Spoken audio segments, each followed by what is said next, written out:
All I hear is talking, I don't sweat that. If they don't trust me either, I respect that.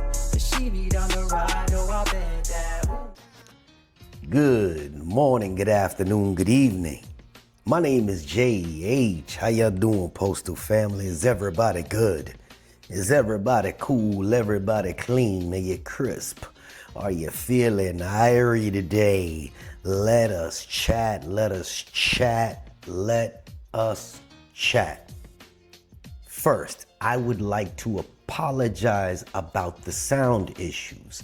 I do believe, if you've been following me, I'm telling you, I am learning how to use all these programs to make things work. I have microphones everywhere, and I'm trying to see which one works the best for me. I have one there, I have one here, I have one there. This just happens to be a wireless microphone, and I'm learning how to do the gains and the negatives, etc. It's a learning process, something that I'm not afraid to do. Learn. Also, if you couldn't hear me in my last couple videos, but you checked the comment section and you saw that other people did hear, then it's not a my mic problem. It is a your speaker problem. Woo, Jay, you came out swinging. No, because I can listen to it on a computer and it sounds different than it may be on your phone. See, my real phone, which is a Samsung crew here, you can hear it. I spoke to a couple people that had iPhones, said they had trouble hearing it. And then there's people like, I can't hear a damn word you're saying. So I use my background music because that's what I do. It's my background music and I'm going to use it. If you don't hear me, you can always click the little thing that says closed captions. I'm adjusting that as well. Again, I'm learning something that people should try to do. But enough of that. I drag that on because I want to get my words out. Listen, I have to be cautious on how I deliver this message. And the reason being is because I think I mentioned before, I listen to a lot of management and their training sessions because they get trained in a room right behind me. And I hear how they get trained. They come together in unity. They send trainers from different parts of the country to tell them how to discipline you. I'm letting you know that. I'm not gonna talk too much about that in this video. What I am gonna talk about is one comment in the last video that some people say they couldn't hear. And the person said the words conduct unbecoming of a postal employee. Conduct unbecoming of a postal employee. He or she referenced 3 days out in 3 months, the absentee thing, and stated that if a person is out that long, they get pulled in for an II, and that is the verbiage that they used in there. Conduct unbecoming of a postal employee. That is the line that management loves to stamp on a letter of warning when they rack up 3 absences in 3 months. It doesn't matter if your child was sick, your car didn't start, traffic shut down on the highway, your body gave out with the flu. It doesn't matter. One scheduled absence is an incident. They make it sound like you're here plotting to be human. Blows my mind. It blows my mind. And like I said, I'm going to touch on this in a full nother video because what I heard them talking about sounded so unhuman that it just blew my mind that I actually went back there and I said, what are y'all talking about? Because I'm that guy. I need to know. What they going to tell me? Get the hell out? No, I wanted to know. But here's this thing. Let's flip it and let's point the same mirror back at management. Oh, here we go. Some management watches me. Don't take it the wrong way. But if conduct unbecoming really applied across the board, you wouldn't have enough paper to print all of their violations, right? So let's talk. Let's run it down 10 different examples where if they had to hold themselves at the very same standard that they hammer regular employees with, half of them wouldn't even have a job tomorrow. Oh man, I know they're gonna start losing it. And I want every craft listening, from the motor vehicle services driver to the rural carriers to the city carriers to the clerks to the mail handlers, to hear this. And if you agree, I know y'all go in the comment section and start talking your shit because you've lived it. See, the number one, let's talk about what it is. Chronic understaffing, right? They got to understaff. Motor vehicle services, that booth we all use to deliver parcels, it's always understaffed. Trucks can't roll, operators scramble, and if you don't show up to work, you are written up. If they don't staff the positions, then nothing, right? They have unrealistic schedulers. The clerks, the handlers, y'all know what I'm talking about. They delegate a workload of 6 people sometimes to just 2 people. So when the mail backs up, y'all get blamed. What if a carrier just happened to tell a customer, hey, sorry, I didn't schedule the time to deliver your mail? What? They'd be written up, right? Right? Okay. All right. So, number 3, check this out. Late or missing transportation. So carriers have to wait, right? Y'all ever been left waiting because the tractor trailers didn't show up or it left the plant late? Management does not get held accountable for failing to coordinate transportation, right? Instead, they penalize you and tell you to make it up on the street. Tell me I'm lying. Tell me I'm lying. How about at the plant? Number 4, the plant where they have the broken machines, right? They got broken machines, but they ain't got no backup plan. See, automation fails. The sorting machines, the canceling units, they may go down because it happens. Management just points the finger at craft. Yet, if you are given a handheld scanner and it dies, then they say, hey, that's negligence. Or you misplace it, that's negligence, right? There's a double standard there. So, let's talk about the safety thing.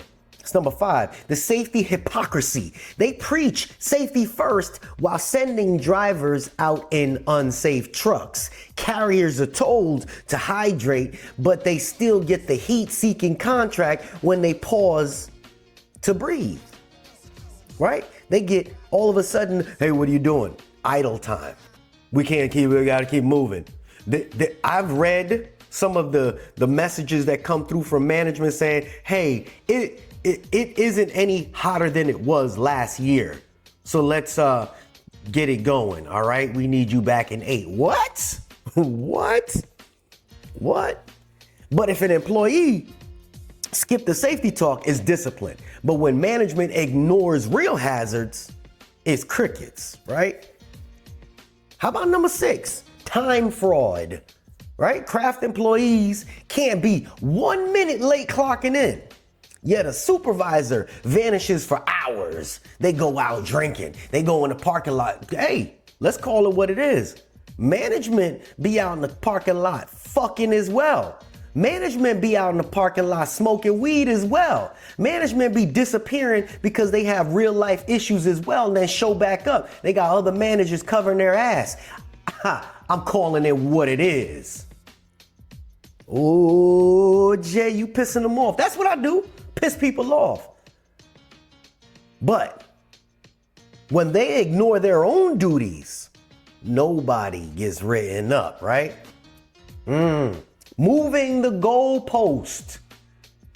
Today, it's an 8-hour street time. Tomorrow, it's 7.5 hours. Next week, it's 7, right?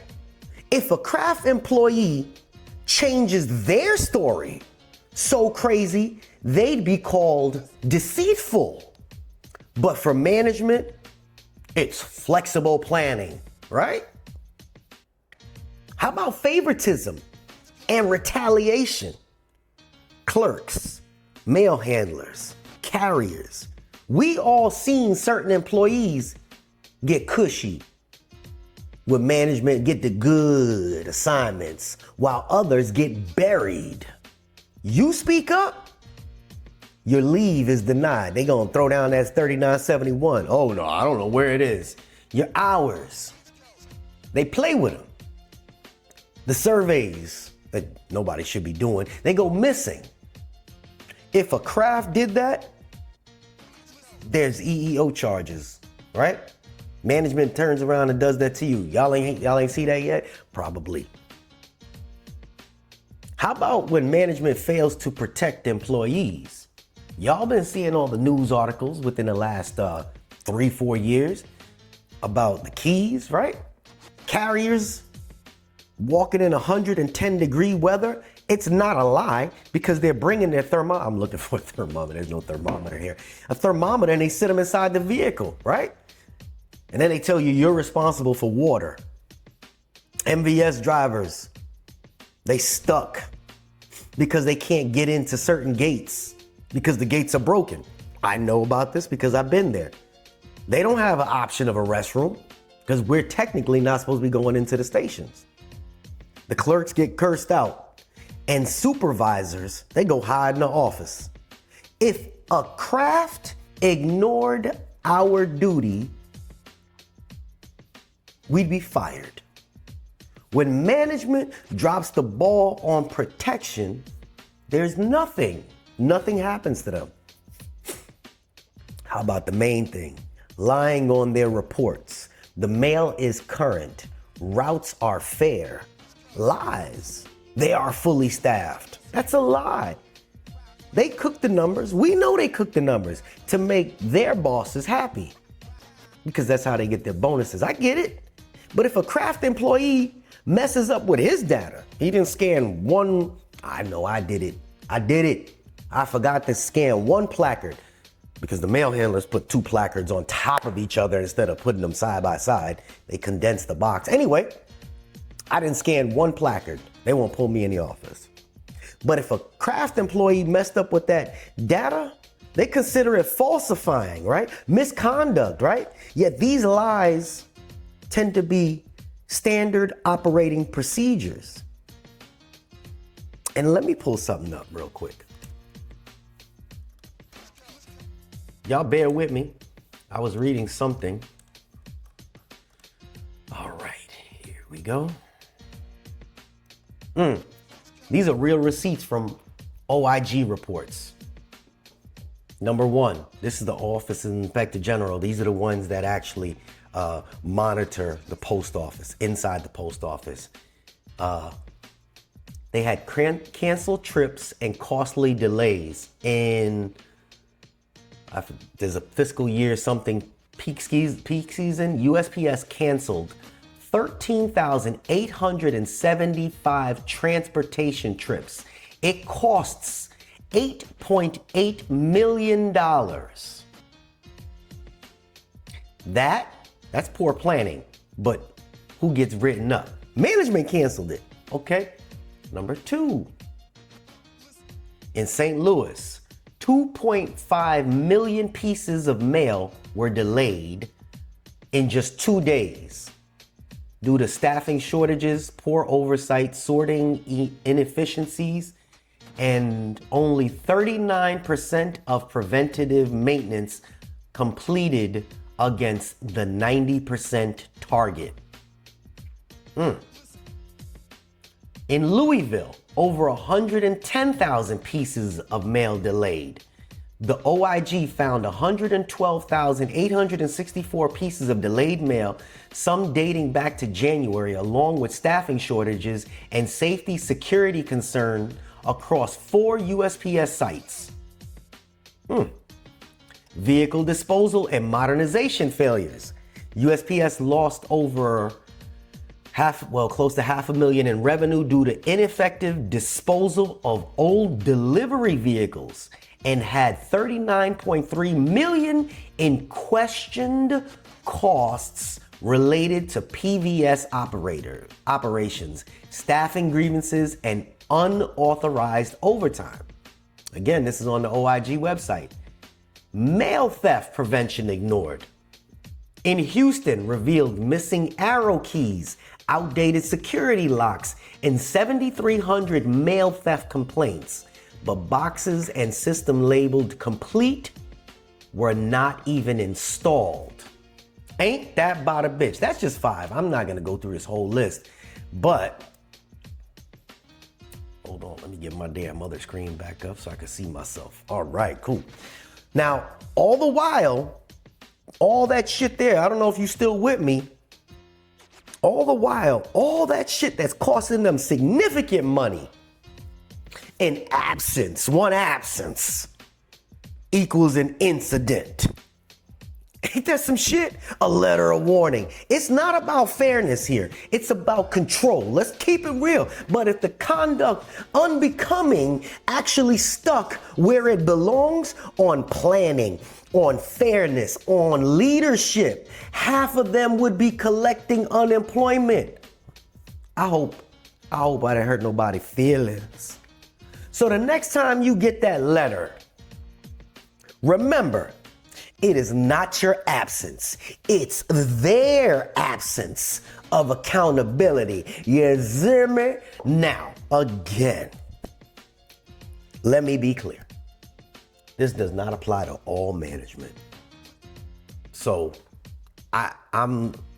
some people know, and they talk to me behind the scenes. Some people know that there are good managers and they've heard them in action. This doesn't apply to all of them. This doesn't apply to all of them. But the nasty ones, if it applies to you and your feelings are hurt, ask me if I care. All I hear is talking. I don't sweat that. Y'all ain't gotta like me either. I respect that. This is JH. I dropped a little nugget, a little jewel. Hopefully this is information that you could use as a tool, and I'm out. All I hear is talking, I don't sweat that. If they don't trust me either, I respect that. If she be down the ride, oh, I bet that. Ooh.